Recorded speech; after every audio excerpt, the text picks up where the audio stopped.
I uncovered the truth exactly 5 days before my wedding. My mother did not just sabotage my vendors. She impersonated me to cancel the entire package, rerouted the refund to an old family account, and waited for my desperate call, wearing her pearls and a winner's smile. She expected to find a shattered daughter begging for help. Instead, she walked into a wedding utterly beyond her control, facing a room full of people who finally held all the receipts. My name is Paisley Lewis. I am 32 years old, and I spend my professional life building impenetrable safety nets. As a vendor compliance manager at Crown Bridge Facilities Network here in Lexington, Kentucky, my entire career is predicated on foreseeing disasters long before they ever have the chance to materialize. I vet multi-million-dollar contracts, I analyze severe liabilities, and I construct ironclad firewalls between my corporation and potential ruin. I am exceptionally skilled at looking powerful corporate executives directly in the eye and telling them no. I demand accountability. I require strict boundaries. Yet, when it comes to the woman who gave birth to me, my spine seems to vanish. Luke Bennett is the exact opposite of the emotional chaos I grew up managing. He is my fiancé. He is a firefighter, stationed at a busy house on the west side of the city. He does not operate in the realm of grand, performative gestures or loud, public declarations. He is a deeply quiet, steady, and relentlessly practical man. The way Luke loves me is like pouring thick concrete for a foundation.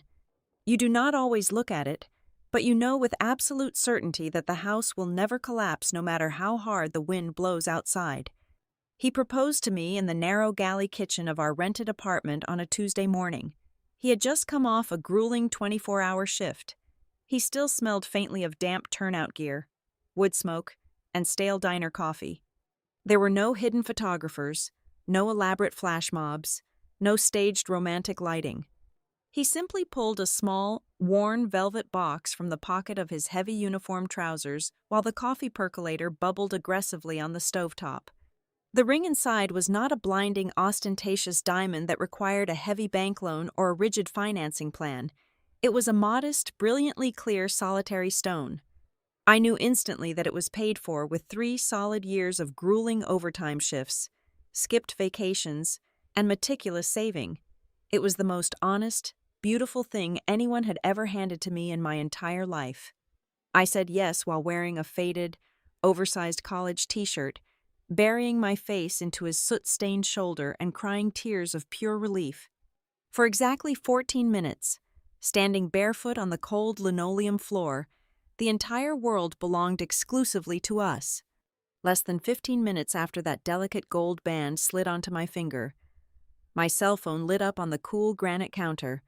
The screen flashed my mother's name, Colleen Lewis.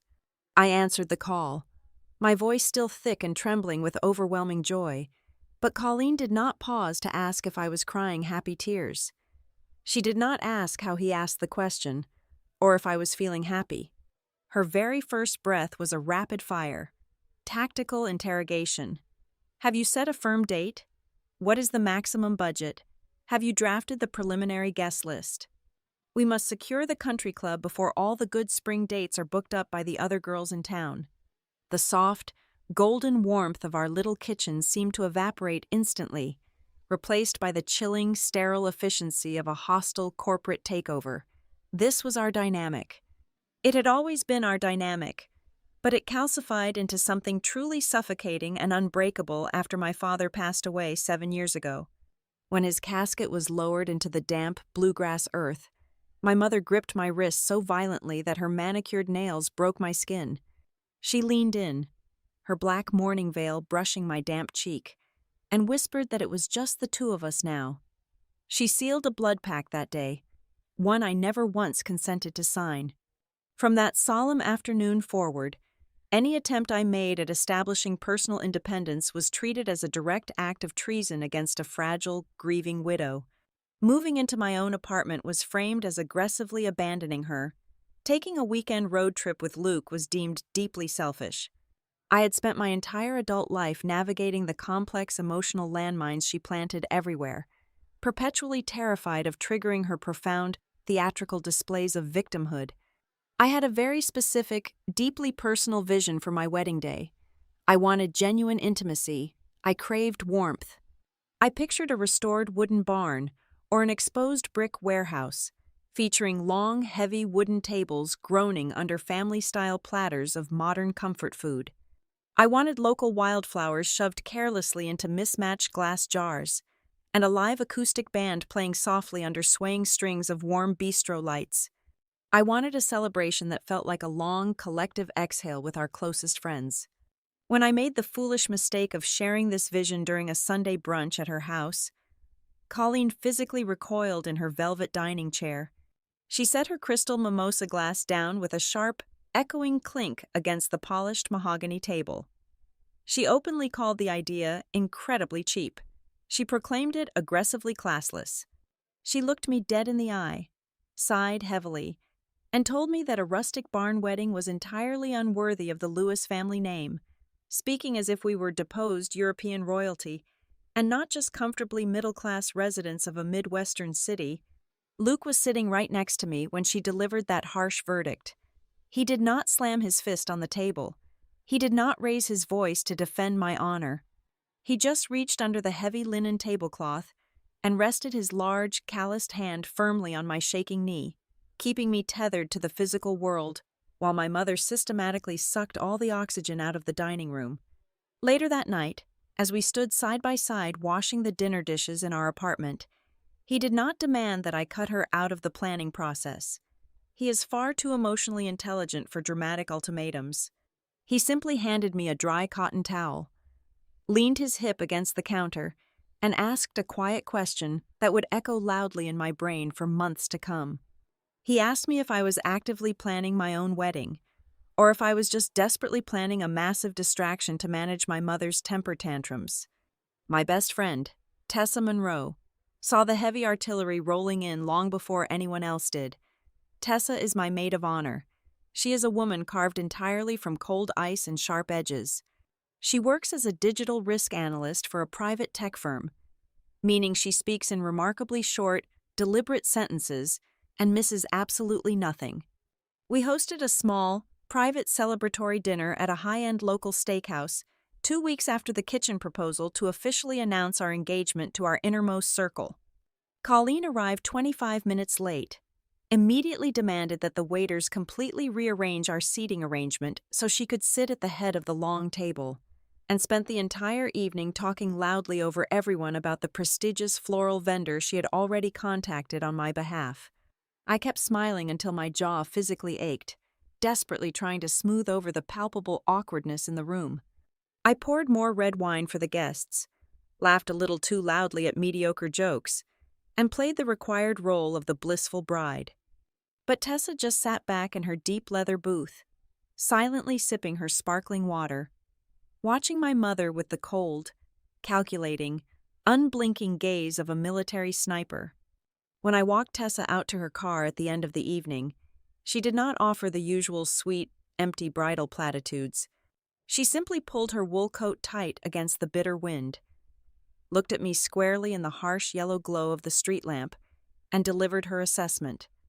She told me that Colleen was not helping me plan a celebration. She stated, with absolute factual certainty, that my mother was simply securing territory. I drove back to the apartment that night with Luke's warm hand holding mine securely over the center console. The modest diamond on my left hand caught the passing headlights of oncoming traffic, throwing tiny, brilliant sparks of rainbow light across the dark dashboard. I truly should have felt invincible right then. I had a good man who loved me deeply, a lucrative career I had built entirely from the ground up, and a future that stretched out bright and wide ahead of me.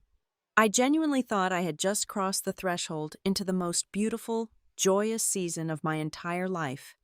But sitting there in the dark passenger seat, watching the city blur by through the glass, a cold, heavy knot began to form tight at the very base of my throat.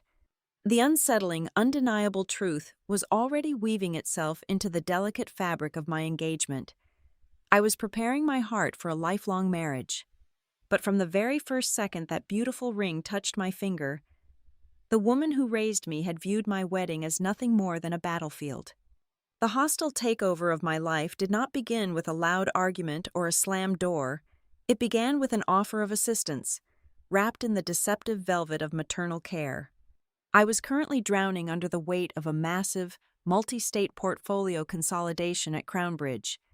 I was logging 60-hour work weeks, staring at liability clauses until the letters physically blurred on my monitor. My mother knew exactly how exhausted I was. She recognized a vulnerable flank, and she moved in seamlessly. She brought Velvet Oak Events to my attention during a hurried Sunday phone call. They were a high-end, all-inclusive wedding management agency located right here in the city. They held exclusive contracts with the absolute best in the business. If you hired Velvet Oak, you automatically secured the venue, the catering, the floral design, the luxury rentals, and the custom lighting. It was a completely closed ecosystem. In my sleep-deprived state, it sounded like a miracle. I agreed to let my mother sit in on the initial introductory consultation calls, genuinely believing I was just delegating a few minor administrative tasks to clear my schedule. I did not realize I had just handed her the master keys to the entire machine. The shift in authority was a masterclass in psychological manipulation. At first, Colleen simply asked to be added as a secondary contact on the agency portal, claiming she just wanted to help me track the incoming invoices. But within 2 weeks, she had completely rewired the communication flow. She would call the vendor office directly, citing my demanding corporate career as the reason I was unreachable. She instructed them to route all critical updates, design mock-ups, and timeline adjustments to the mother of the bride to ensure maximum efficiency. By the time the first month of planning concluded, I was no longer the primary client in my own file. I was merely CC'd on email threads as a polite formality, reading about decisions that had already been firmly established without my input. My original vision was quietly and systematically suffocated. I had explicitly requested a bright, daytime celebration in a beautifully renovated glass and brick warehouse space downtown. I wanted a modern, relaxed atmosphere with elevated comfort food. Instead, Colleen engineered a complete pivot. Through a series of urgent, hushed phone calls to Velvet Oak, she managed to convince the planning team that a daytime warehouse event was simply a placeholder idea I had not fully thought through. Suddenly, the entire aesthetic was shifted to a heavy, country club formal evening affair. The bright, airy spaces were replaced by dark mahogany paneling, heavy velvet drapery, and a rigid multi-course plated dinner. She desperately needed that specific brand of old money formality to justify the invitations she was already promising to the elite, judgmental women of the Briar House Guild. Luke was pushed to the extreme margins of the process with terrifying precision. Whenever he attempted to voice a preference, perhaps suggesting a local bluegrass trio for the cocktail hour or a specific regional bourbon for the bar, my mother would employ her most devastating weapon. She would smile at him. It was a tight, deeply patronizing smile that did not quite reach her eyes. Then, she would pivot her entire body away from him, lean close to me, and murmur in a conspiratorial whisper that men simply lack the nuanced understanding required for maintaining high-level social images. She treated his opinions like the endearing but completely useless babble of a toddler, neutralizing his voice without ever raising her own. Tessa, however, remained entirely immune to the illusion. While I was busy rationalizing my mother's behavior, Tessa was quietly gathering data. During a massive vendor walkthrough at the new, imposing country club venue, Tessa hung back near the grand staircase. She watched as Colleen pulled her smartphone from her designer purse and meticulously photographed every single page of the master vendor agreement. Tessa watched her capture the detailed payment schedules, the bank routing numbers, and the digital confirmation codes. When Tessa cornered me in the powder room later that afternoon to point out this highly unusual behavior, I instinctively defended my captor. I stared at my tired reflection in the gilded mirror and told my best friend that my mother was simply an anxious widow. I convinced myself she was just terrified of logistical failures because she no longer had a husband to handle the heavy administrative lifting. I chose to be blind because seeing the truth felt too exhausting. But the evidence of her territorial conquest continued to mount. Colleen began injecting deeply possessive elements into the core structure of the evening. She mandated that a massive, ornate memorial table dedicated entirely to my late father be placed dead center in the main entrance hall. It was not a quiet, respectful nod to his memory tucked into a corner. It was a geographical blockade.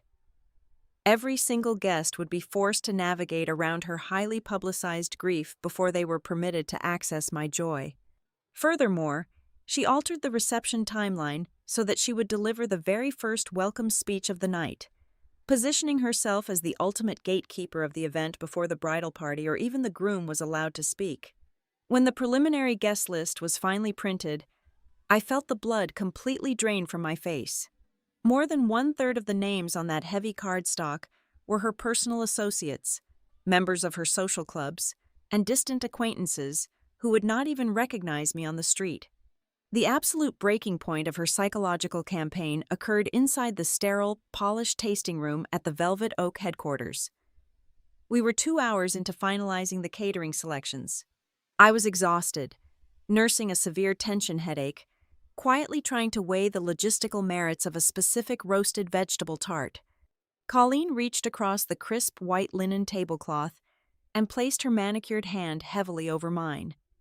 She looked directly across the table at Nora Baines, our lead wedding manager, and let out a long, heavy theatrical sigh. With a voice dripping in counterfeit maternal sorrow, she informed the vendor that I possessed a notoriously fragile disposition.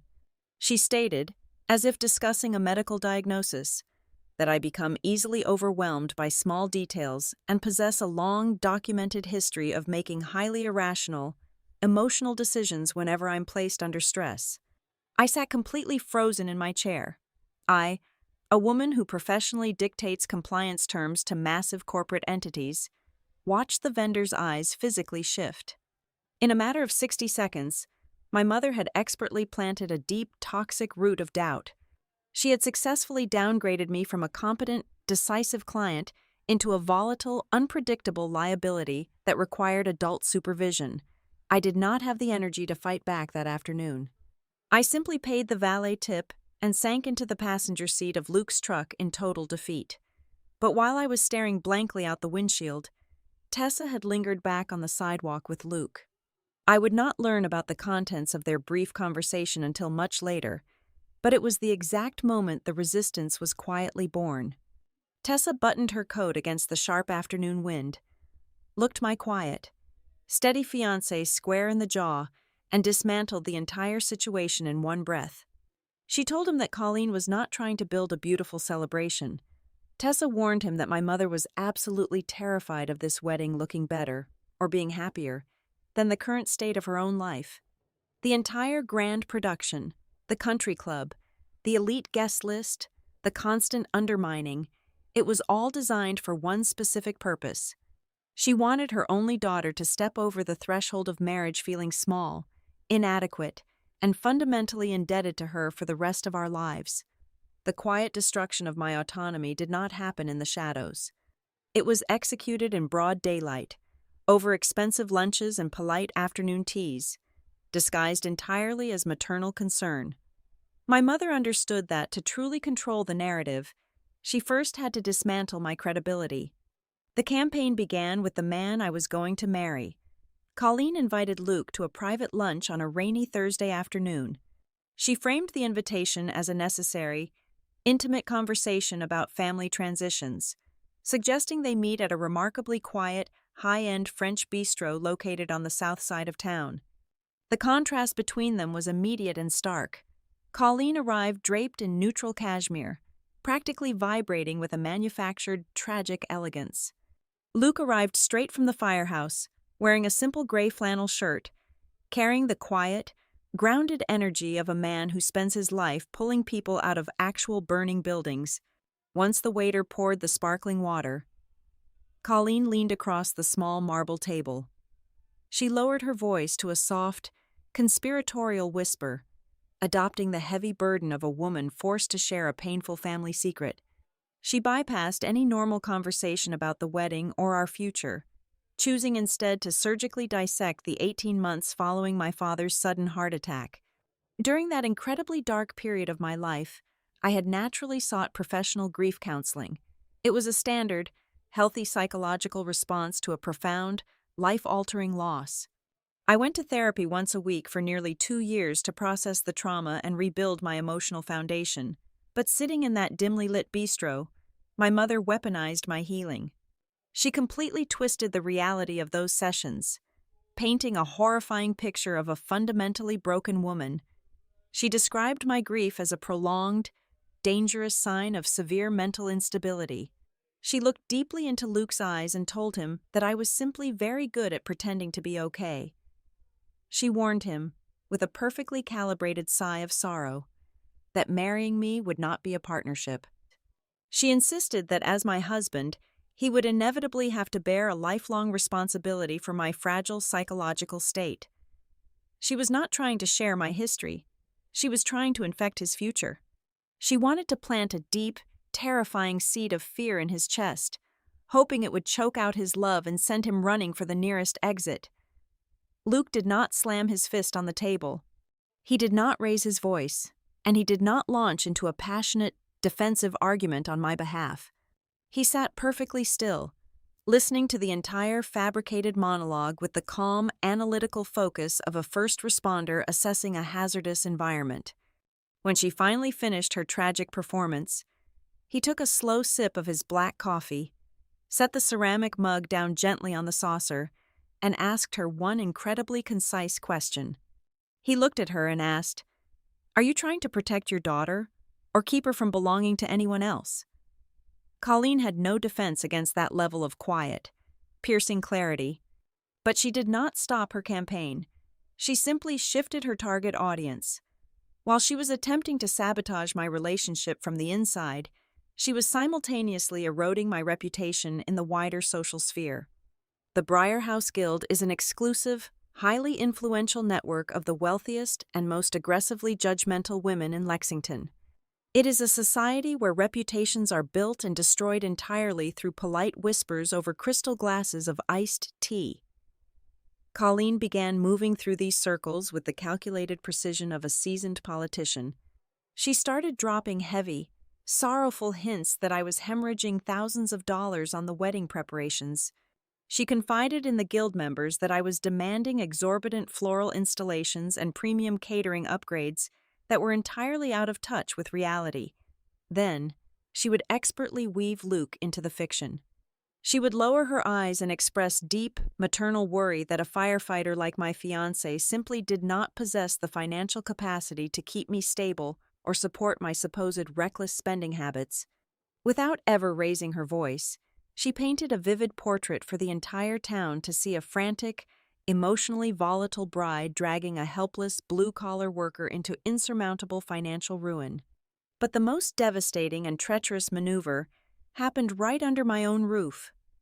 It occurred on a Sunday evening while I was drowning in the logistical nightmare of finalizing the primary guest list. My dining table was completely covered in a chaotic spread of sticky notes, color-coded spreadsheets, and dietary restriction lists. My brain was utterly exhausted. Colleen stopped by the apartment, carrying a thick manila folder.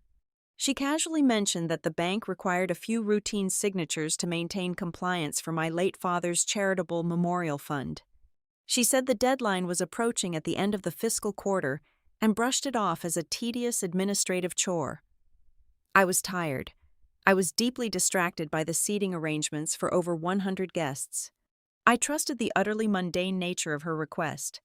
I took the pen she handed me and signed the heavy cardstock pages exactly where she pointed her manicured finger. I did not read the dense legal text buried at the bottom of the stack. I did not realize until much later that I had not just signed a charity compliance form.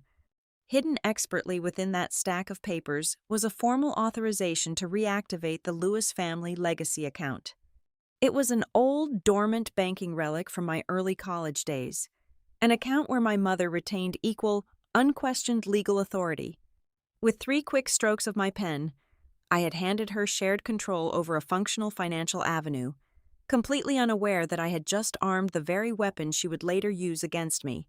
While I remained blind to the snare closing around my ankle, my maid of honor was already preparing for a war. Tessa Monroe operates entirely on cold logic, hard data, and an absolute refusal to give anyone the benefit of the doubt. She did not need to hear the malicious whispers at the country club to know that a severe threat was active. Drawing upon her extensive professional background in corporate digital risk management, Tessa quietly initiated a forensic audit of my entire wedding infrastructure. Under the perfectly reasonable guise of assisting with the massive vendor coordination load, she requested forwarding access to the primary email threads with the planning agency. Once she was securely inside the communication loop, Tessa began working in the shadows. She systematically saved the hidden digital metadata of every single email exchange. She took high-resolution screenshots of the rapid, unilateral changes my mother was forcing through the vendor portals. She meticulously tracked the glaring time discrepancies between when a decision was allegedly discussed by the family and when Colleen actually authorized the binding alterations. Tessa compiled every piece of damning digital evidence and locked it inside a heavily encrypted folder on her private external server. She gave the file a very simple name. She called it "Just in Case." Meanwhile, inside the sleek modern offices of Velvet Oak Events, the collateral damage of my mother's psychological campaign was beginning to take a physical toll. Nora Baines, our lead wedding manager, was a highly seasoned professional who had successfully navigated hundreds of difficult families. But even Nora was starting to feel the intense, uncomfortable friction of Colleen's aggressive tactics. My mother would constantly barrage the agency with frantic phone calls, demanding massive aesthetic shifts and last-minute contractual upgrades. Her voice always carried a sharp, manufactured edge of absolute panic. She would insist that if a specific luxury rental was not secured within 24 hours, my delicate emotional state would completely shatter. Nora felt a profound, undeniable knot of professional unease twisting in her stomach. The requests felt erratic, overbearing, and deeply controlling. Yet, because every single directive was delivered by my mother under the guise of an urgent, unanimous family consensus designed exclusively to protect a highly fragile bride, Nora suppressed her professional instincts. She swallowed her hesitation and continued to execute the orders, unwittingly becoming a fully functional gear in my mother's machine of sabotage. There was no screaming. There were no dramatic confrontations, no shattered glass, and no slammed doors. The realization hit me with the slow, freezing dread of a plunging winter temperature. Colleen Lewis did not need to throw a physical tantrum to destroy my life. She was executing a masterclass in silent demolition. All she had to do was manipulate the narrative until enough people fundamentally believed that I was simply too weak, too unstable, and too thoroughly broken to ever truly own myself. Tessa Monroe did not bring her suspicions to me immediately. She knew exactly how my mind operated. If she had marched into my apartment and openly declared that my mother was actively orchestrating the demise of my wedding, my deeply ingrained trauma responses would have violently flared to life. I was still hopelessly trapped in a lifelong habit of acting as my mother's human shield. I would have instinctively defended Colleen, creating excuses about her grief, her anxiety, and her profound fear of being left alone. Tessa understood that I was not yet mentally prepared to survive the truth. So, she chose not to hand me a weapon I was too weak to lift. Instead, she decided to build an entire fortress behind my back. She needed an accomplice who possessed the exact same lethal combination of logistical brilliance and emotional detachment. She found it in Harper Bennett. Harper is Luke's older sister. Professionally, she is a senior operations director for a massive logistics firm, a woman whose entire career revolves around mitigating catastrophic supply chain failures and organizing high-stakes crisis responses.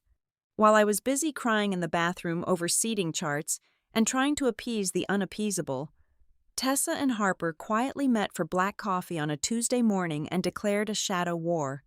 They immediately recognized that the country club venue was compromised territory.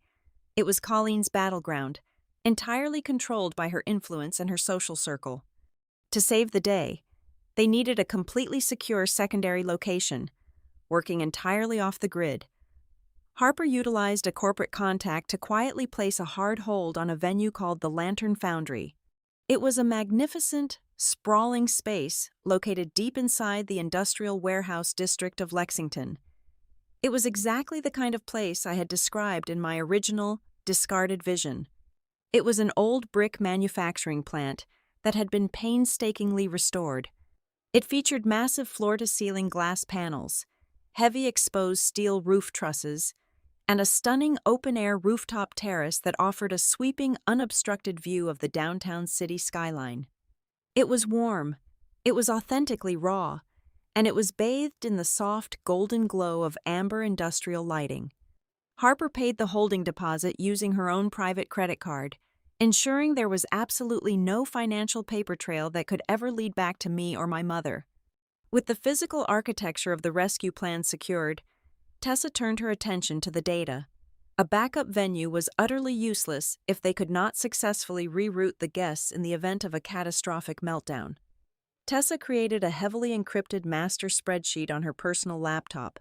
She spent 3 exhaustive weeks cross-referencing my disorganized notes, hunting down digital footprints, and building a flawless communication database. She categorized every single person on the guest list. She logged their full names, their primary email addresses, their direct cellular phone numbers, and their exact relationship to the bridal couple. More importantly, she implemented a strict priority tier system. Tier 1 consisted of our absolute closest friends and immediate family members who needed to be notified the very second a crisis occurred. Tier 2 contained the essential coworkers and extended relatives.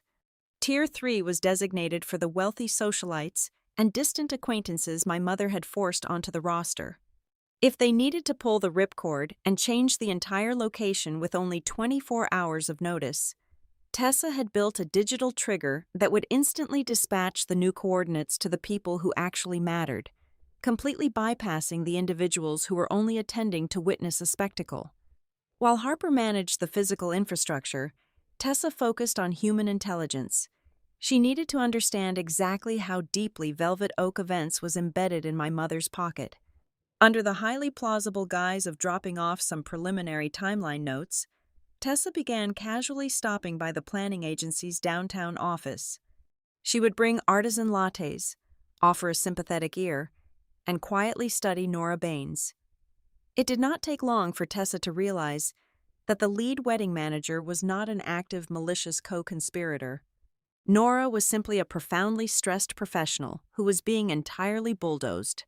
She was dealing with a mother who spoke with absolute, unwavering authority, a woman who projected the illusion that she had been granted total, unilateral power of attorney over the entire event. During one of their brief, informal chats near the agency's break room coffee machine, Nora looked exhausted. She rubbed her temples and vaguely confessed that dealing with Colleen was draining. Nora quietly revealed that whenever she questioned a massive, expensive alteration to the contracts, my mother would wave her hand dismissively and state that I would thank her later for taking the burden off my fragile shoulders. That specific phrase was the final, undeniable confirmation Tessa needed. It completely eradicated any lingering possibility that Colleen was just an overbearing, overly enthusiastic parent trying to give her daughter a luxurious gift. You do not tell people a bride will thank you later unless you are actively making decisions. You know the bride currently hates. It was not enthusiasm, it was pure, unadulterated control. Luke was not left in the dark during this clandestine operation. While he maintained his quiet, stoic presence in my daily life, anchoring me when the anxiety threatened to pull me under, he was simultaneously acting as the logistical bridge between Tessa's master plan and the real world. Luke tapped into the deep, loyal brotherhood of the local fire department. He reached out to a former firefighter who had recently opened a highly successful, modern rustic catering business, a man who regularly cooked massive comfort food feasts for charity fundraisers. Luke asked him to keep our wedding weekend open on a quiet retainer. He then contacted a phenomenal acoustic folk band that played every Friday night at his favorite neighborhood pub, casually securing their availability. For the floral arrangements, he bypassed the elite, overpriced country club designers entirely. He spoke to an independent, local florist who specialized in foraging wild greenery, dried olive branches, and raw, unstructured bouquets. He did not sign official contracts or pay massive deposits. He simply gave them his word, and in his community, a firefighter's word was as solid as a bank vault. They were all placed on a warm standby, ready to mobilize the moment he gave the signal. One evening, while reviewing the encrypted contingency files over a secure video call, Harper suggested they stage an intervention. She argued that they had enough evidence of my mother's interference to confront her and force a reset, but Tessa immediately shut the idea down. Tessa stared into the camera lens and told Harper that rescuing the wedding right now would be a fatal tactical error. If they stopped Colleen prematurely, my mother would simply twist the narrative. She would cry, she would play the victim, and she would successfully convince me that my friends were aggressively attacking a grieving widow who was just trying to help. Tessa understood the painful, unavoidable truth of my psychological conditioning. I needed to see the monster step entirely out of the shadows. Tessa told Harper that they could not step in until Colleen walked so far down the path of undeniable sabotage that even my profound guilt could not justify her actions. They had to let her drop the match. They just needed to make sure they had a massive bucket of water waiting when the house finally caught fire.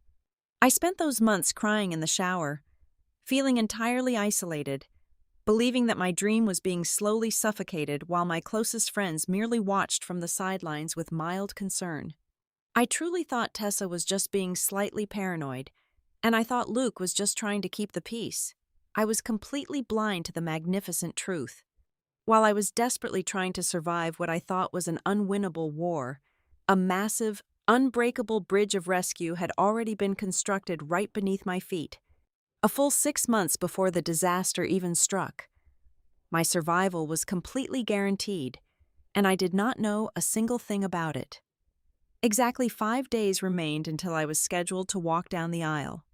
I was sitting at my sleek glass desk at the Crown Bridge Facilities Network corporate office, staring blankly at a complex compliance spreadsheet on my dual monitors. The afternoon sun was cutting sharply through the high windows, warming the back of my neck. I picked up my cell phone and dialed the main office line for Velvet Oak Events. I only intended to make a brief, completely routine call to confirm the final delivery schedule for the reception lighting installation. It was supposed to take 3 minutes. The phone rang twice before Nora Baines answered. But she did not offer her usual crisp, upbeat professional greeting. Instead, there was a heavy, suffocating silence on the other end of the line. I could hear her sharp, erratic breathing.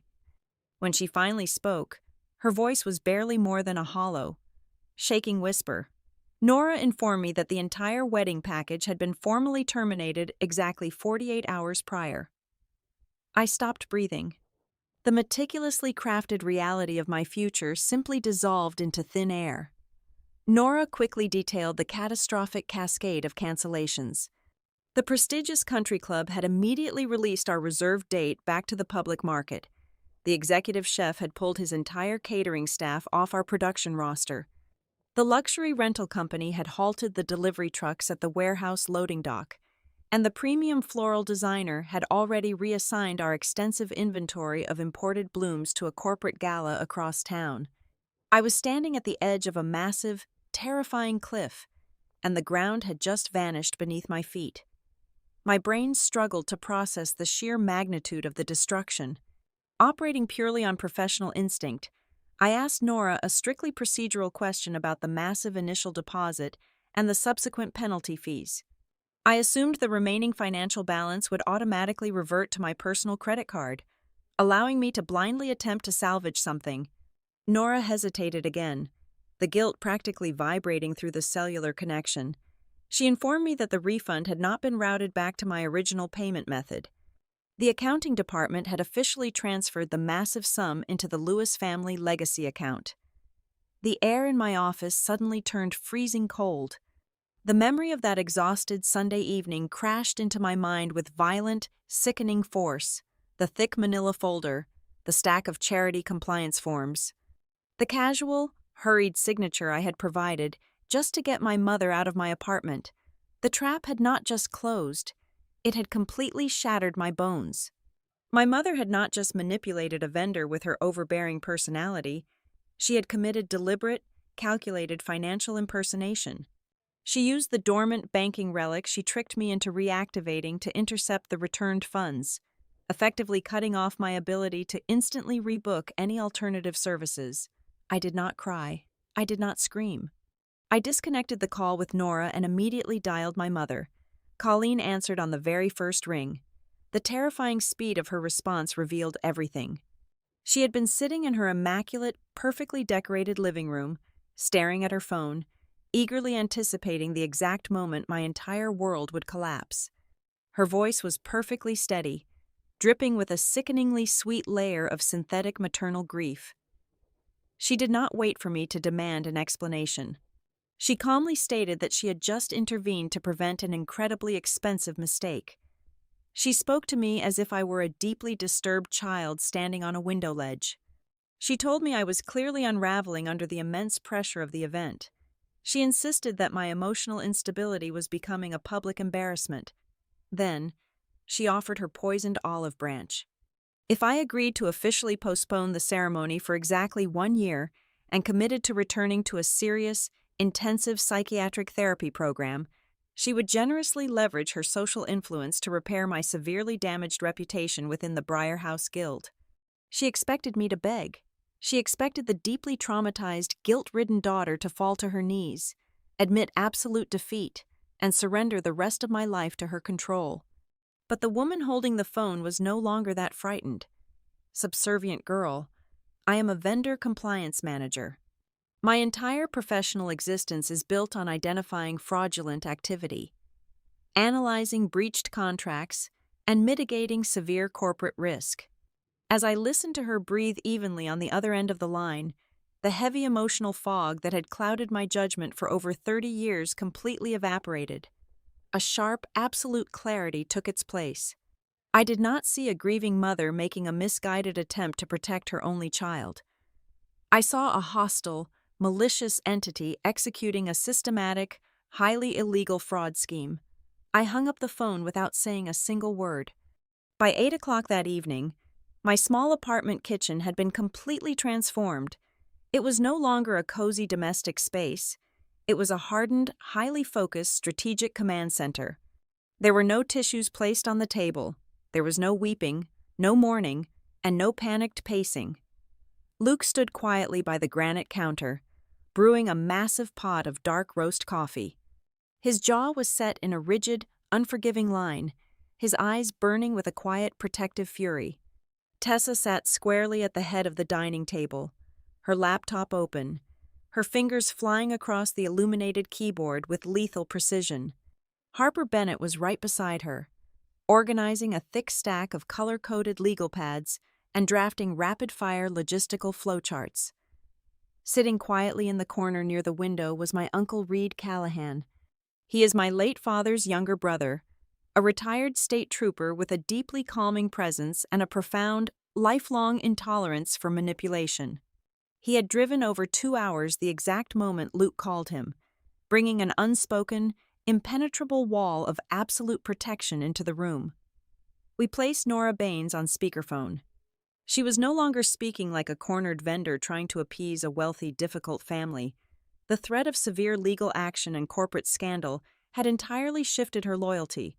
She was speaking like a highly cooperative witness providing evidence to a federal prosecutor. Nora confessed that the cancellation requests had bypassed the standard client portal entirely. She admitted she now had physical possession of the forged digital authorization forms, the altered communication logs, and the highly irregular digital timestamps. But the most damning piece of evidence was not a digital footprint. Nora revealed that her agency's lobby security camera had captured the entire execution. She possessed high-definition video footage of Colleen physically marching up to the velvet oak reception desk, slapping the fraudulent documents onto the polished marble counter, and aggressively demanding that the cancellation be processed immediately, right there on the spot. My mother had deliberately burned my wedding to the ground with her own 2 hands, fully convinced that the resulting smoke would permanently blind everyone to her crimes. The phone call ended. The kitchen fell completely silent. The harsh fluorescent light above the stove illuminated the exhausted but fiercely determined faces of the people who truly loved me. Luke walked over and placed a warm ceramic mug of black coffee directly in front of me. Tessa stopped typing, resting her hands on the edge of her keyboard. Harper set her pen down. Uncle Reed leaned forward in his heavy oak chair, his sharp eyes locked entirely on mine. They were all waiting. They were waiting to see if the fragile structure of my mind would finally snap under the immense, crushing pressure of my mother's ultimate betrayal. I looked at the encrypted files illuminating Tessa's screen. I looked at the solid, unmoving stance of my fiancé. I realized that the crushing, paralyzing panic my mother had so desperately tried to inject into my veins simply did not exist. I took a slow, deep breath, feeling the cold, hard steel of my own spine for the very first time in my entire life. "She wants me to panic," I said, my voice cutting through the quiet room like a freshly sharpened blade. "So, I am not going to give her that." The kitchen table was no longer a place for shared meals or quiet morning coffee. It had fundamentally transformed into a highly functional war room. Within 60 seconds of my declaration, Tessa Monroe officially initiated the contingency protocol she had been quietly nurturing in the shadows for over 6 months. She opened a heavily encrypted folder on her laptop and brought up the preliminary holding agreement for the Lantern Foundry. It was nearly midnight, but Tessa did not hesitate for a single moment. She dialed the private cellular number of the venue owner, a vital contact Harper had established during their clandestine planning phase. Because we were operating completely outside the traditional, rigid wedding industry apparatus, the owner was remarkably accommodating. Within 30 minutes of that late-night phone call, a new, ironclad contract was generated and securely transmitted directly to my inbox. This time, I did not blindly hand over a pen to make a problem disappear. I pulled the digital document onto my own high-resolution screen. For the very first time since Luke placed the ring on my finger, I stopped acting like a traumatized, subservient daughter and started acting like a senior vendor compliance manager. I scrutinized every single paragraph, every liability waiver, and every cancellation stipulation with cold, calculated precision. I negotiated a highly flexible load-in time, rewrote the indemnification section to explicitly exclude third-party familial interference, and personally authorized the binding digital signature. I was finally utilizing my actual professional superpower to resurrect my own future from the ashes, while I locked down the physical architecture of the evening. Harper Bennett took absolute control of the human element. She possessed a terrifyingly efficient operational mind, forged by years of managing massive corporate supply chains. She took our master guest list of nearly 190 names and ruthlessly divided it into 3 distinct, highly isolated tiers. Tier 1 consisted of our immediate, trusted family and the wedding party. Tier 2 encompassed our close friends and essential colleagues from the corporate office. Tier 3 was designated as a volatile containment zone, consisting entirely of the high society acquaintances and distant guild associates my mother had aggressively demanded we invite. Harper assigned a dedicated point person to manage communications for each specific group. The core strategy was absolute information containment. The updated coordinates and the revised timeline would only be released through secure, direct channels, drastically minimizing the risk of a leak reaching my mother. Anyone placed in Tier 3 would receive their notification at the absolute last possible moment, effectively neutralizing their ability to relay the new logistics back to the woman who was actively trying to destroy the event. Luke did not sit back and watch us work. He quietly stepped out onto the apartment balcony into the cool night air and began making calls to the only network he implicitly trusted. He activated the deep, unspoken brotherhood of the city fire department. Within an hour, he had secured a full logistical cavalry. A highly respected chef from a neighboring district, famous for executing massive community fundraisers, agreed to pull his entire kitchen crew together on a strict 5-day notice to handle the catering. A tight-knit squad of off-duty firefighters, volunteered to handle the heavy physical labor of setting up the heavy wooden tables, chairs, and spatial staging. Another close friend, who ran a highly successful side business managing audio for local music festivals, promised to secure the microphones and the ambient lighting. They did not ask for elaborate contracts or massive upfront deposits. They simply asked what time Luke needed them to show up, and they promised to be there. Inside the apartment, Tessa was furiously constructing a brand new digital fortress. She completely abandoned my old email addresses and my established digital profiles. She suspected, with highly accurate paranoia, that Colleen had memorized my naming conventions and password recovery habits over the years. My mother had already proven she was perfectly willing to commit digital impersonation to achieve her goals. Tessa was not going to give her a second opportunity to infiltrate our system. She registered a completely anonymous, secure domain and established a pristine communication channel that my mother did not even know existed. Every single vendor update, every guest confirmation, and every logistical directive flowed exclusively through this heavily encrypted pipeline. Sitting quietly at the far end of the table, my Uncle Reed Callahan began organizing the most critical layer of our defense. He was a man who understood exactly how to manage hostile environments without ever raising his voice. He took complete charge of what he called low-profile security. He did not want large, intimidating bouncers standing around that would make the celebration feel like a hostile nightclub. Instead, he reached out to several trusted former colleagues from the state police force who now operated a discreet private security firm. Uncle Reed arranged for a highly controlled perimeter around the warehouse district. He established a secure private parking lot with a mandatory check-in point before guests even reached the main doors of the foundry. He drafted a strict digital guest check-in protocol. The instructions given to the security personnel were absolute and entirely unyielding. There would be no exceptions made for emotional outbursts. They were specifically briefed on my mother's identity, providing them with a clear photograph and a warning about her highly manipulative tactics. If a woman arrived claiming to be the deeply offended mother of the bride, loudly demanding entry to her own daughter's wedding, they were instructed to remain perfectly polite, completely immovable, and deny her access under the strict authority of the venue management. Uncle Reed made sure the door to my new life was locked with a heavy deadbolt that Colleen could never manipulate. The most surprising shift in the power dynamic came the following morning from Nora Baines. The lead manager at Velvet Oak Events had spent months acting as an unwitting pawn in my mother's elaborate game, but the undeniable revelation of severe financial fraud had fundamentally altered her professional stance. She was no longer trying to politely mediate a complex family dispute. She was actively protecting herself and her agency from a massive, career-ending legal liability. Nora formally broke rank. She sent a secure, highly detailed dossier directly to my new, encrypted email address.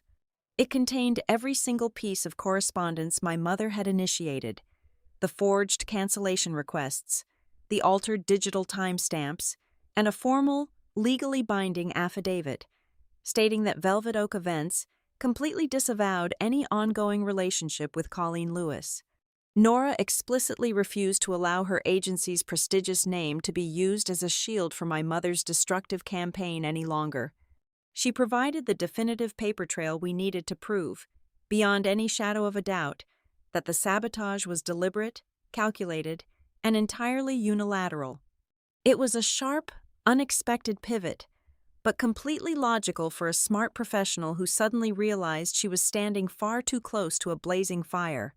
With the new foundation rapidly hardening into place, I made the most powerful, liberating decision of the entire ordeal. I decided to give my mother exactly what she wanted. I gave her complete, absolute silence. I did not call her back to scream into the receiver. I did not draft a lengthy, emotionally charged text message demanding a tearful confession. I did not post a frantic, defensive explanation on social media to protect my reputation against her insidious whispers in the guild. I simply vanished entirely from her radar. I knew that engaging with her, even in pure anger, would only provide her with the chaotic, dramatic energy she desperately craved. She wanted a war. She wanted me to fight her, to negotiate with her, and to eventually surrender to her authority. Instead, I actively starved her of oxygen. I let her sit in her immaculate house, completely convinced that her tactical strike had been a flawless, lethal success. I allowed her to believe that she had successfully broken my spirit, canceled my future, and forced me back into the small, terrified box she had built for me. I let her feel the absolute thrill of total victory. We moved through the remaining 4 days with the silent, lethal precision of a highly trained strike team. The secret of the new venue was guarded with a ferocity bordering on extreme paranoia. The address for the Lantern Foundry was the most highly classified piece of information in the entire city. The trap my mother had set for me had been completely dismantled, reverse-engineered, and quietly laid out right in front of her own feet.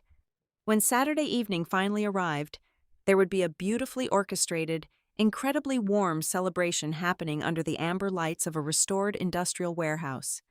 But across town, at the heavy dark mahogany doors of a prestigious country club, the scene would be entirely different. The new location was locked down tight, and the only person guaranteed to arrive at the wrong, empty venue was the exact same woman who had meticulously planned the entire disaster. My absolute refusal to engage with her created a vacuum, and nature violently abhors a vacuum. When my mother realized that her silent, catastrophic strike had not resulted in me crawling back to her living room in tears, her manufactured composure began to fracture publicly. She had spent her entire adult life relying on my predictable, anxious reactions to fuel her sense of control. Deprived of that emotional supply, she escalated her campaign from covert sabotage to blatant, unhinged public destruction. Her desperation made her remarkably sloppy, and the first target she chose was my professional livelihood. 72 hours before the ceremony, Colleen marched through the towering, polished glass doors of the Crown Bridge Facilities Network headquarters. She bypassed the visitor kiosk, approached the main corporate reception desk, and demanded an immediate, private audience with the Senior Director of Compliance, who happens to be my direct superior. She was dressed in her immaculate, conservative country club attire, clutching her designer handbag like a shield. When she finally managed to corner him near the executive elevators, she initiated a deeply calculated character assassination. She lowered her voice to a theatrical whisper and strongly implied that a woman currently suffering a severe, undocumented psychological breakdown should absolutely not be entrusted with the authority to sign multi-million-dollar corporate contracts. She attempted to use the language of corporate risk management to imply that I was a massive, volatile liability to the company, but I had already built an impenetrable firewall. 2 days prior, immediately following the discovery of her financial fraud, I had scheduled a closed-door meeting with human resources and my department head. I did not cry, and I did not ask for sympathy. I presented them with a highly organized, objective brief detailing a severe ongoing family security issue involving deliberate identity theft and financial manipulation by my estranged mother. I provided them with the preliminary police report numbers regarding the banking fraud. So, when Colleen stood in that corporate lobby trying to paint me as an unstable, hysterical woman, my director did not look at her with concern. He looked at her with profound professional disgust. Instead of calling me down to face a humiliating public reprimand, he calmly signaled the lobby security team. My mother, who had always weaponized social decorum, was politely but incredibly firmly escorted out of the building by 2 uniformed guards. That massive, unprecedented rejection only fueled her erratic behavior. The following afternoon, Luke's mother, Marlo Bennett, hosted a very small, private bridal luncheon for the wedding party at a quiet, hidden courtyard cafe downtown. It was supposed to be a brief moment of peace. We were halfway through our artisan salads when the heavy wrought iron gate swung open, and Colleen walked right into the private courtyard, completely uninvited. She did not yell. She used her most lethal weapon, aggressive, suffocating pity. She walked directly to my chair and dropped a heavy, embossed boutique receipt right onto my plate. It was a receipt for a completely new, incredibly conservative, long-sleeved wedding gown. She placed her hand on my shoulder, looked around at my closest friends, and loudly announced that she had gracefully saved my public dignity. She stated that if I just agreed to postpone the wedding and seek the intensive psychiatric help I so clearly needed, she would gladly pay for this new dress and personally handle the social fallout. She was trying to force a humiliating surrender right in front of my future family, but Marlo Bennett is not a woman who tolerates theatrical cruelty. Marlo is a retired pediatric nurse who raised 3 fiercely independent children on a modest civil servant salary. She carries the kind of quiet, immovable authority that cannot be intimidated by pearls or designer labels. Marlo slowly placed her linen napkin on the table, stood up, and looked directly into my mother's eyes. The entire courtyard went completely silent. Marlo did not raise her voice, but every single word landed like a physical blow. She stated, with absolute, terrifying clarity, that a decent mother does not demand ownership over her child's wedding day. She told Colleen that true maternal love is meant to be a foundation, not a suffocating cage, and that her behavior was the most profoundly embarrassing thing she had ever witnessed. My mother's jaw literally dropped. She was entirely accustomed to people shrinking away from her carefully crafted grief. Facing a woman who matched her age but vastly exceeded her emotional maturity completely shattered her script. Colleen snatched her receipt off the table and fled the courtyard in a flurry of absolute burning social humiliation. The war then shifted to the digital battleground. Later that same evening, Tessa called an emergency meeting in my living room. Her digital surveillance had uncovered a terrifying new layer of the sabotage. Colleen had not just stolen my identity to cancel the venue. She was now actively running a disinformation campaign. Tessa pulled up a heavily coded screen showing that my mother had secretly registered a new email address.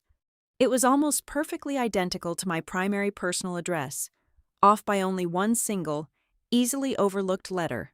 Using this spoofed account, Colleen had been aggressively sending blind-copied messages to the Tier 3 guests, the wealthy socialites, the guild members, and the distant relatives. The emails were masterfully written in my voice, claiming that Luke and I were deeply considering a temporary postponement due to severe, unforeseen health concerns. It was a brilliant, terrifyingly modern tactic.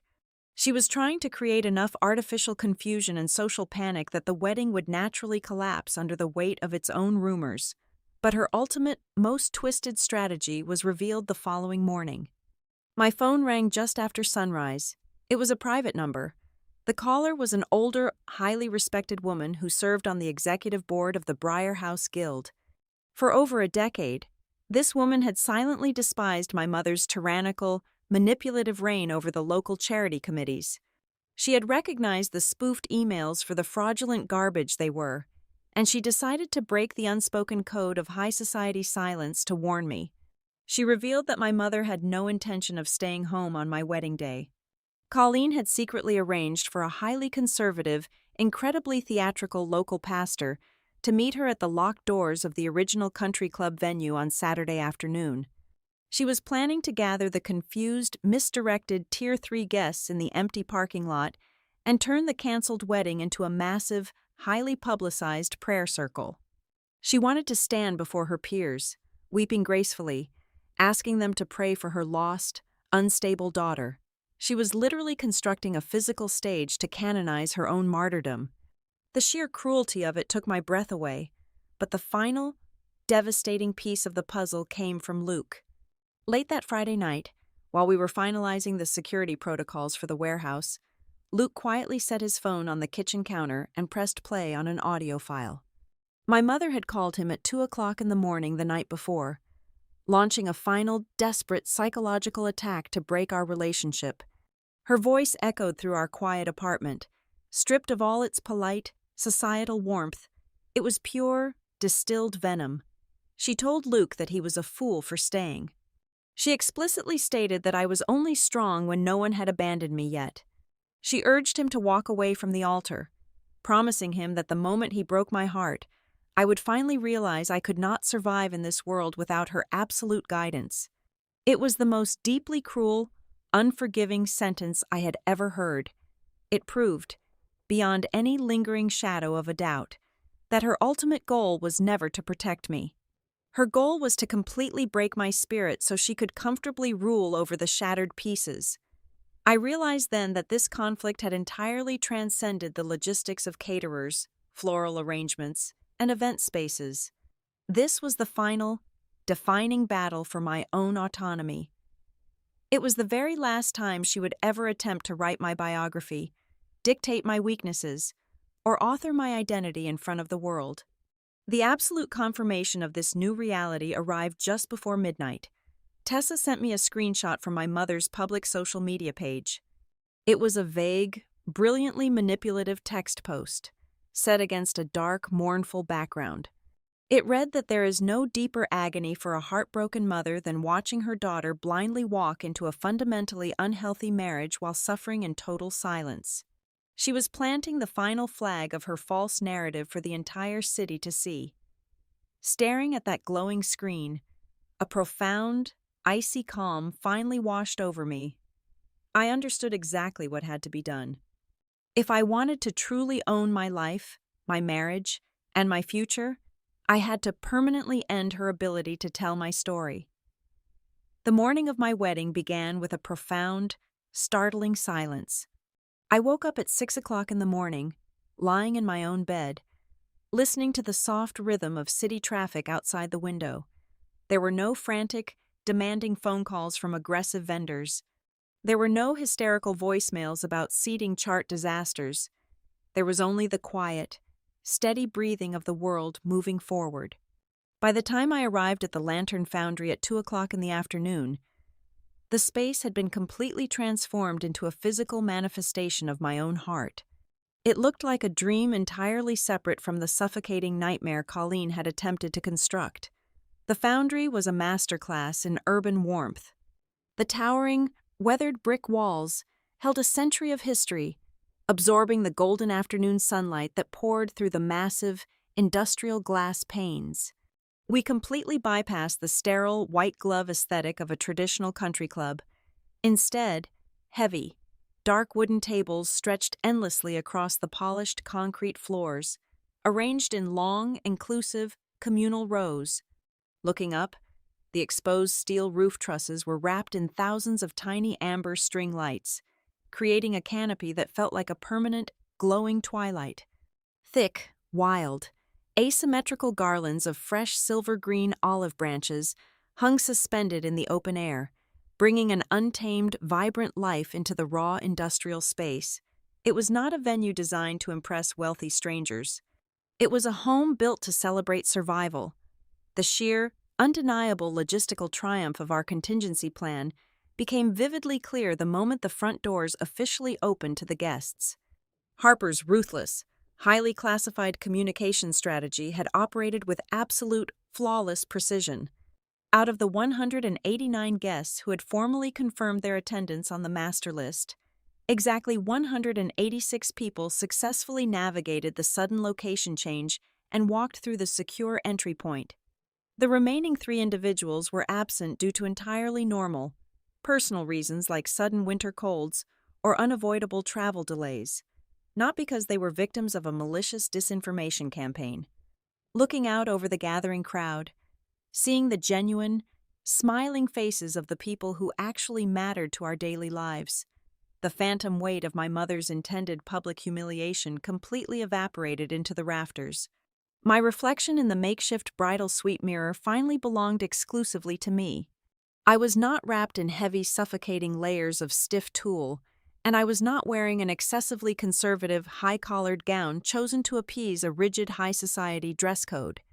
I wore a brilliant, stark white, floor-length crepe gown.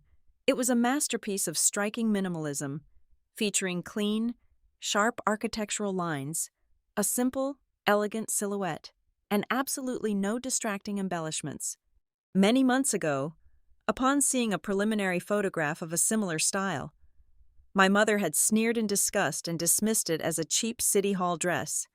She had implied it lacked the necessary, overwhelming grandeur required for a woman of the Lewis family.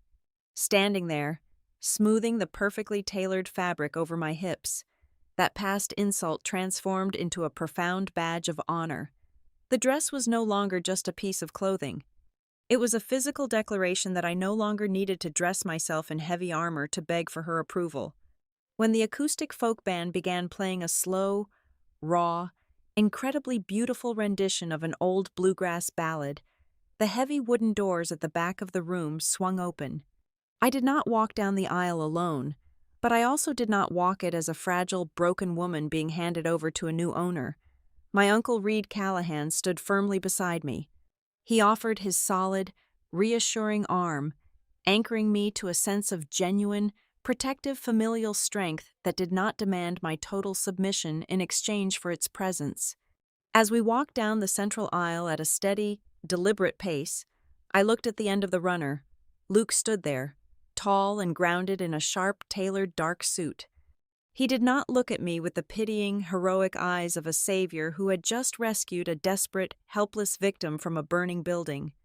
He looked at me with the profound, unshakable respect of a man watching his absolute equal step up to the starting line. Our entire relationship was never built on the premise of him fixing my broken pieces. It was built on the radical idea that neither of us had to be fixed to be worthy of a safe harbor. The ceremony itself was incredibly brief and deeply intentional. We completely bypassed any heavy performative religious theatrics designed to appease an audience. Our officiant, a highly respected mentor of Luke's from the Fire Academy, spoke with a deep, resonating warmth that filled the cavernous room. He looked out at the gathered crowd and delivered a profoundly simple, yet revolutionary truth. He stated firmly that a decent, enduring family is never defined by a total absence of conflict or a forced artificial harmony. Instead, a true family is defined as a sanctuary where absolutely no one is ever allowed to use love as a chain to bind another person to their will. When it was time to exchange our personal vows, I held Luke's large, calloused hands tightly in mine. I looked directly into his steady eyes and spoke the words that had unknowingly become the absolute emotional spine of my entire journey over the past year.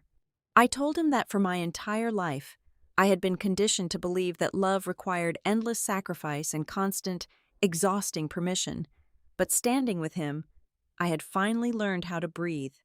I looked at the man I loved and promised him that, for the rest of my days, I would always choose peace over permission. The transition from the emotional ceremony into the evening reception was completely seamless and explosively joyful. There were no stiff, awkward cocktail hours forcing people to make polite small talk, and there were no rigid seating protocols dictated by an imaginary social hierarchy. The massive wooden tables were immediately flooded with massive, steaming platters of incredible, modern local comfort food. The chef from the firehouse community had delivered an absolute culinary masterpiece that completely obliterated the memory of the rigid plated dinner my mother had tried to force upon us. Waiters carried out massive, heavy cast-iron skillets, filled to the brim with perfectly crisp, spicy, honey-glazed fried chicken. There were huge, overflowing woven baskets of warm, flaky buttermilk biscuits, served alongside small crocks of whipped sea salt butter. Deep ceramic bowls held vibrant, seasonal greens tossed with roasted local pecans, and a sharp, tangy apple cider vinaigrette. Instead of a towering, ostentatious fondant cake that cost thousands of dollars, the sprawling dessert tables were heavily loaded with warm, bubbling bourbon pecan pies and massive silver bowls of fresh vanilla bean ice cream. The entire warehouse echoed with the deafening, beautiful sounds of heavy silverware clinking against ceramic plates. Loud, uninhibited laughter bouncing off the brick walls, and the steady, driving, foot-stomping rhythm of the live acoustic band. For the first time in what felt like 100 lifetimes, I was completely, blissfully weightless. I was sitting at the center of the head table, leaning comfortably against my new husband's shoulder, holding a half-empty crystal glass of sparkling cider. One of Luke's oldest friends was standing near the microphone, delivering a hilarious, slightly inappropriate toast that had the entire room roaring with genuine, unfiltered laughter. I threw my head back, laughing so hard that my ribs physically ached and tears pricked the corners of my eyes. The sheer, overwhelming relief of survival was intoxicating. It was a perfect, completely untouchable moment of absolute victory, I had fought a silent war for my own life, and I had actually won. But across the wide wooden table, Tessa Monroe was not laughing. She was sitting perfectly still, entirely frozen amidst the chaotic joy of the room. She was staring down at the glowing screen of her cellular phone, which was resting flat against the dark wood of the table. The sharp, analytical, emotionally detached mask had instantly slammed back over her features, hardening her jawline.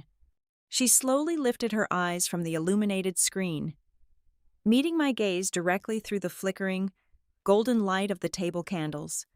The bustling, joyful noise of the warehouse seemed to instantly plunge underwater, becoming a muffled, distant, ringing hum in my ears. Tessa did not say a single word out loud. She did not need to. She just reached out with one finger, turned the phone around, and slid it smoothly across the polished wood until it rested directly in front of my plate. It was a brief, highly urgent text message dispatched from the private security team Uncle Reed had stationed at the perimeter gate outside. It contained exactly 5 devastating words. She found the new address. I would learn the exact details of her unraveling later, pieced together from security logs, vendor testimonies, and the bewildered gossip of the women she tried to use as her audience. My mother had driven to the prestigious country club exactly at 5 in the evening. She had meticulously dressed for the role of the tragic, betrayed matriarch, wearing a structured charcoal gown and a heavy string of South Sea pearls. She fully expected to pull up to the grand entrance and step into a scene of absolute, spectacular chaos. She anticipated finding confused caterers, weeping bridesmaids, and a shattered daughter desperately dialing her number, begging for a financial rescue. Instead, her luxury sedan rolled into a completely deserted parking lot. The sweeping circular driveway was empty. The grand ballroom windows were completely dark.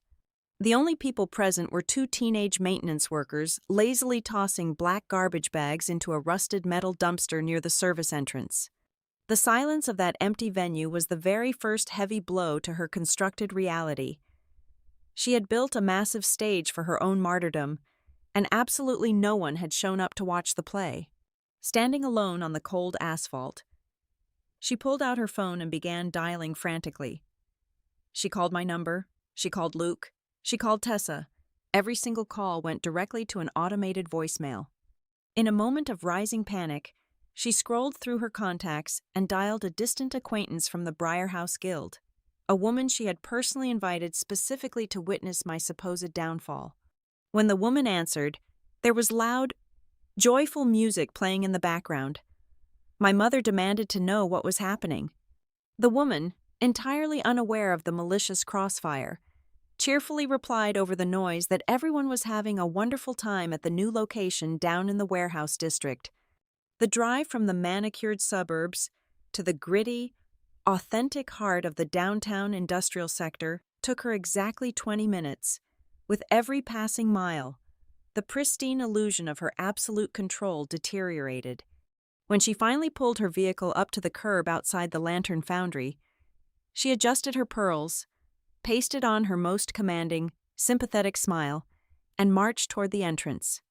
She intended to sweep past the check-in table using her standard social currency, relying on the unspoken rule that nobody ever questions the mother of the bride. She stepped under the heavy steel awning and confidently stated her name to the 2 large men standing quietly behind the digital podium. She expected them to step aside immediately. Instead, the head security guard, a retired state trooper handpicked by my Uncle Reed, tapped the screen of his tablet, looked her directly in the eye, and politely informed her that her name was not on the approved guest registry. For the very first time in her adult life, her polished, authoritative tone failed to unlock a door. She let out a sharp, condescending laugh, insisting there had been a simple clerical error. She proudly announced her title, demanding immediate access to her daughter. The guard simply clasped his hands in front of him, entirely immovable, and repeated that he was under strict, non-negotiable orders from the venue management to deny her entry. Denied the ability to barge through the front gates, she was forced to step to the side of the entrance. From the shadowed sidewalk, She peered through the massive, floor-to-ceiling industrial glass windows. What she saw on the other side of that glass was the exact nightmare she had worked so tirelessly to prevent. She saw a room overflowing with genuine, unbridled warmth. She saw the heavy wooden tables covered in empty plates and half-filled wine glasses, evidence of a feast she had explicitly forbidden. She looked past the glowing amber lights and saw me. I was not huddled in a corner, crying over a ruined dress. I was standing in the center of the dance floor, my head thrown back in pure laughter, while Luke held his hand firmly against the small of my back. She witnessed a profound, unbreakable joy that she had absolutely no part in creating, but the most devastating visual shock came when her eyes scanned the perimeter of the room.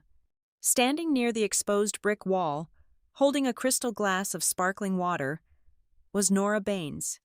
The lead wedding manager from Velvet Oak Events was not running around with a clipboard, looking frantic and manipulated.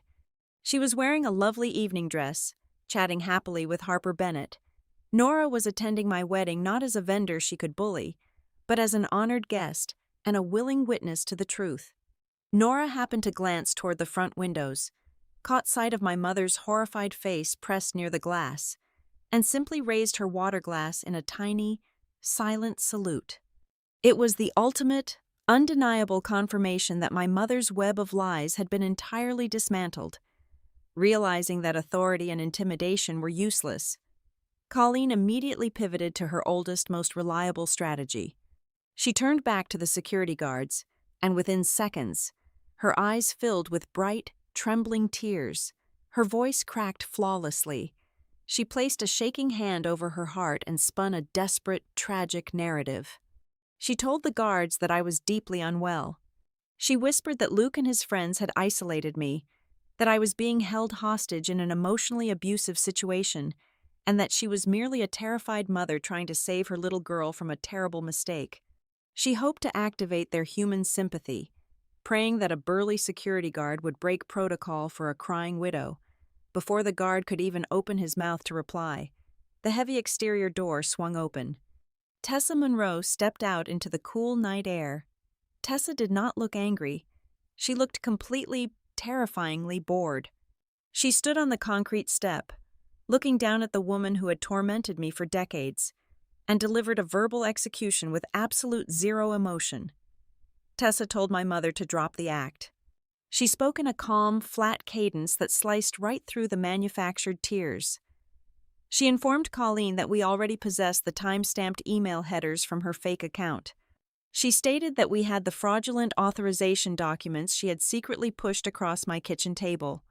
And finally, she revealed that we held the high-definition security footage from the Velvet Oak lobby, clearly showing her committing deliberate, actionable financial fraud.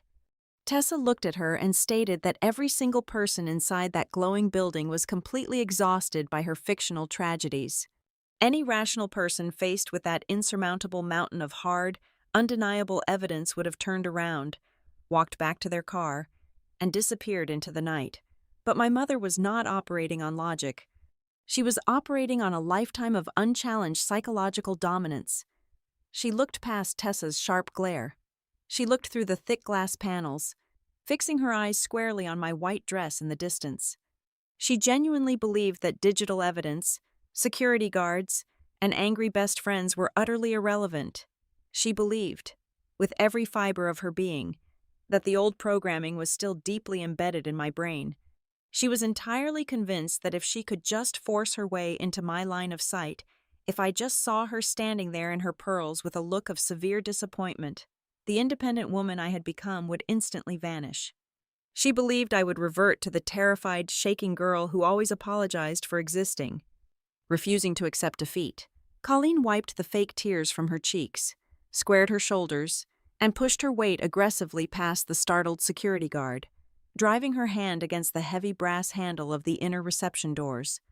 The heavy double doors of the reception lounge flew open with a violent crash that echoed over the soft murmur of the dining crowd. The acoustic band abruptly stopped playing mid-measure. Every single head in the cavernous warehouse turned toward the entrance. My mother stood exactly in the center of the doorway. She had pushed past the outer security perimeter, desperate to reclaim her narrative.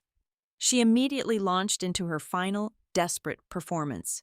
Her chest heaved. Her carefully applied makeup was subtly smudged to suggest frantic crying. She clasped her hands together, holding them against her throat, and let out a loud, theatrical sob that carried perfectly to the back of the room. She cried out that she had driven all over the city searching for me.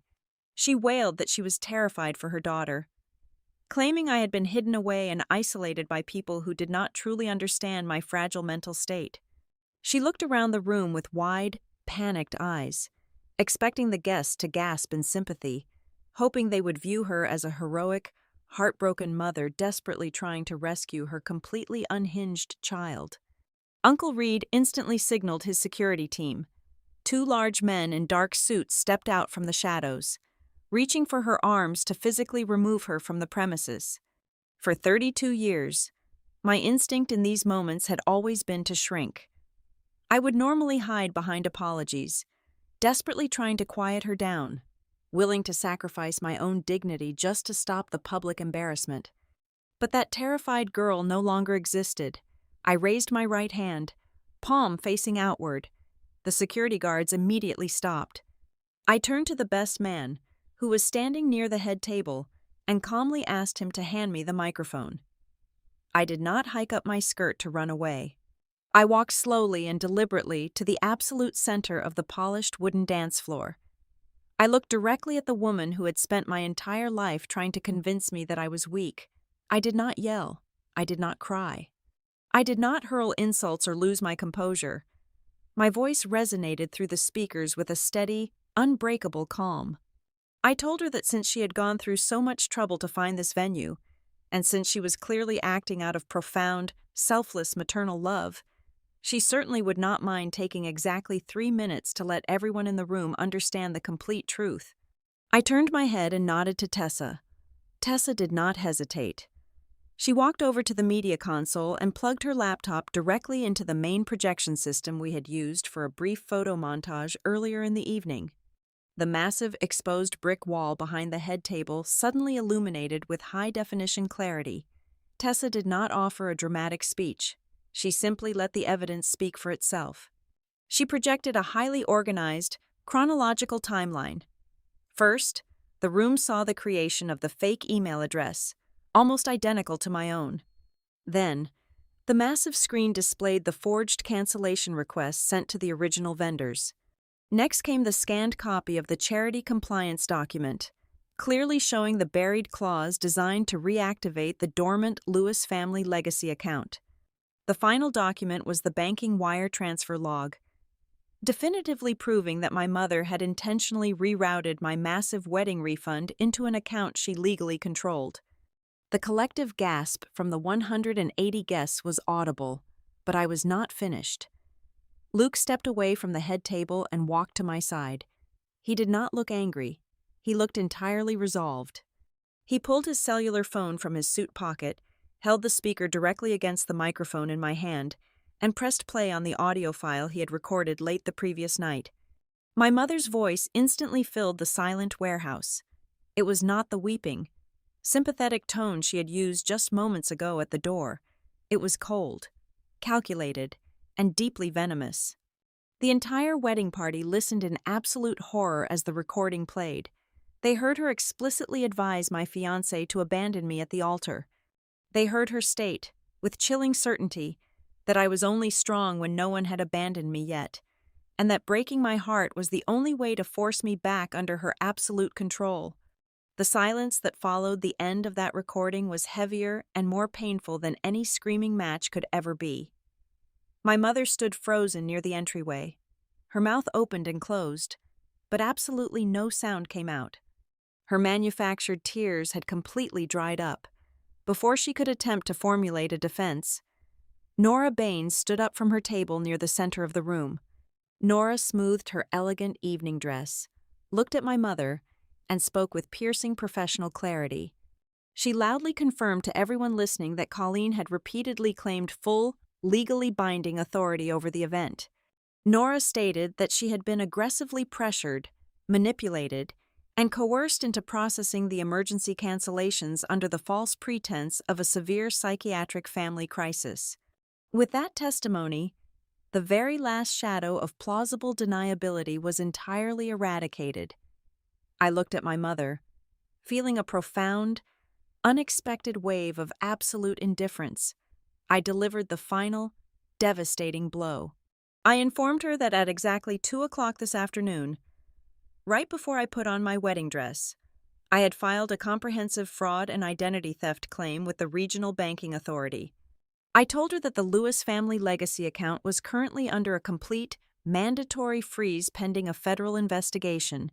I watched her eyes widen in sheer, unadulterated panic as I calmly stated that any future correspondence regarding that stolen money, or any other financial matters, would not go through me. Every single communication would now go directly through my retained civil attorney. Colleen frantically looked around the room, desperately searching the crowd for a single sympathetic face. Her eyes eventually locked onto a woman sitting near the front. It was Mrs. Harrington, a highly influential, senior executive board member of the Briar House Guild, who also happened to be Luke's great-aunt. Mrs. Harrington was not looking at my mother with pity. She was looking at her with absolute, unfiltered revulsion. In that singular fraction of a second, the ultimate reality crashed down upon my mother. She realized that she had not just permanently lost the ability to control her daughter. She had completely and publicly incinerated the pristine, high society image she had spent 30 years meticulously building. Her social currency was bankrupt. I lowered the microphone slightly. I looked at her for what felt like the very last time, establishing the permanent boundary that would define the rest of my life. I told her that she no longer held a single ounce of authority over my marriage, my career, my finances, or my future milestones. I stated that if she ever wanted to earn the right to even speak to me again, she would have to commit to intensive, verified psychological therapy. She would have to learn how to exist in my life as a supportive mother, rather than operating as a desperate, manipulative warden. There was nothing left for her to say. There was no argument she could win, no narrative she could twist, and no audience she could deceive. Completely stripped of her power. She finally turned around. She walked out of the heavy warehouse doors in total, crushing silence, escorted smoothly into the dark street by the 2 security guards. The heavy brass latches clicked shut behind her, sealing her out of my world. The profound quiet lingered in the room for a few long seconds. Then, I turned my head and gave a small, genuine nod to the band leader. The guitarist smiled, striking a warm, bright chord that instantly broke the tension in the air. The music swelled back to life, filling the high, exposed ceilings with a beautiful, driving rhythm. Luke gently took the microphone from my hand and placed it on the nearest table. He wrapped his arms around my waist, pulling me close against his chest, and guided me back into the rhythm of the dance floor. I rested my cheek against his shoulder, listening to the steady, reassuring beat of his heart. I did not feel the dark, vindictive thrill of a woman who had just violently defeated her enemy. I simply felt the overwhelming, blinding light of a woman who had finally, unequivocally, taken absolute ownership of her own life. Thank you all so much for listening to my story today. I would absolutely love to hear where you are listening from. So please drop your city or country in the comments below, so we can connect and share our thoughts together. If you enjoyed this journey, please make sure to subscribe to the Violet Revenge Stories channel. Leave a like on this video, and show your incredible support by hitting the hype button so that this story can be heard by even more people around the world.